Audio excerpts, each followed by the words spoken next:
The improvements that we've made on farm have absolutely delivered to our bottom line. We find that our cows are more efficient, we find that we're producing more milk and that we're able to breed better animals, which have both short and long-term impacts. We find that we're growing more pasture of a higher quality. We find that our soils are delivering for us and we're continuing to be able to drive down our environmental and our greenhouse gas emissions because of that. In this series, Reducing While Producing, we take you on a virtual farm tour to look at how the New Zealand agricultural sector is responding to the challenges of climate change and working to reduce greenhouse gas emissions by increasing on-farm efficiency and producing more sustainably. We look at how farmers can collaborate with policymakers, scientists and industry.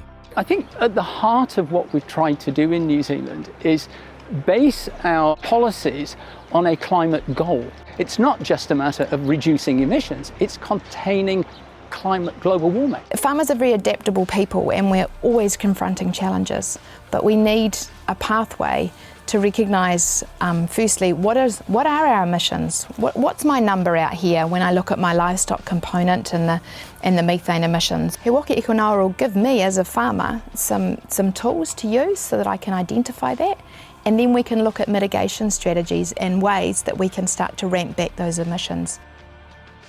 We need to take a collective view and look at the natural resource and make some decision making around that.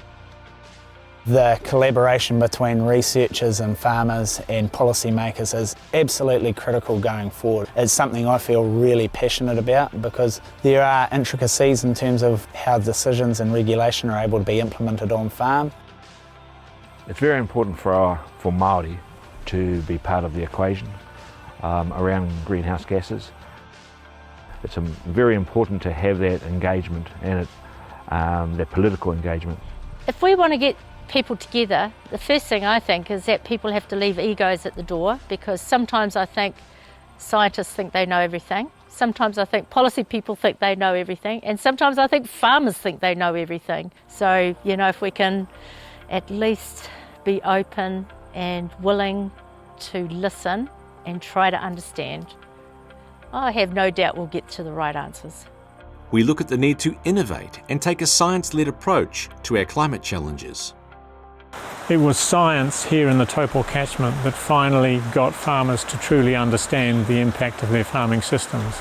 You make far greater progress when you understand what the problem is and it's been happening on your farm. The more we can improve the water holding capacity of the soil, the more we can store water which nature is providing us naturally through rainfall. We know with the climate change modelling that we're probably going to see less natural rainfall. So our ability to capture and store as much of that as possible in our soil will be key going forward. I'd suggest we've doubled our yields over a 30-year period and reducing our nitrogen inputs from approximately 230 kilos of nitrogen down to 150. Of all my things I've been involved in my farming career, this is the most exciting thing I've been involved with, how we're producing more with less. It's kind of cool, really. So plantain is a really interesting species.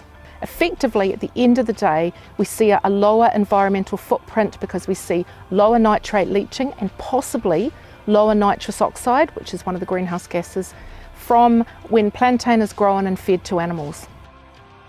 So the idea of growing a crop such as fodder beet, but then growing that with Italian ryegrass during the winter time is the ideal benefit, because as soon as the fodder beet is eaten by the animals, the Italian ryegrass will come and it will soak up all of the nitrogen from the urine patches that the animals have deposited on the soil. That's one very good way of minimising nitrogen losses. We look at how the agriculture sector has come together to enable farmers to be change makers. Somebody once said to me, the best way for other farmers in other countries is to learn is either come here and see what you're doing, or else go to that country, because farmers will believe farmers and they'll look at what other farmers are doing. It's good having a fresh set of eyes on farm, because I've lived here all my life and I don't necessarily see things. I see things in a different light, where a bit of fresh set of eyes coming on can quite easily pick out something that we might need to change or have a different point of view on. We've always identified that scale is really important for any operation. And as an individual, we struggle to get that scale. So we've collaborated with other farmers to form that scale to give us enterprises that are fit for what the requirements are. I'd rather be working with 12 farmers close together than 212. And I think that's the unique part about our irrigation scheme. With 20 farming families, you know, we're very close and we work really well together. We've had fantastic support from our local regional council in the SLUI program. We've reduced our livestock emissions since 1990 by 6%. When you bring the trees into the picture as well, the overall farm emissions have reduced by 31%.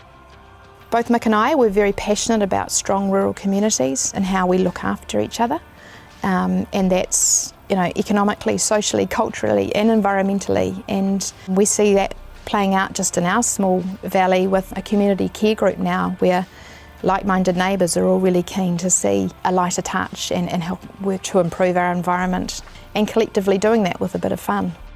So it's really important that we are working directly with farmers so that we can help tailor any solutions so that they'll actually work on farm.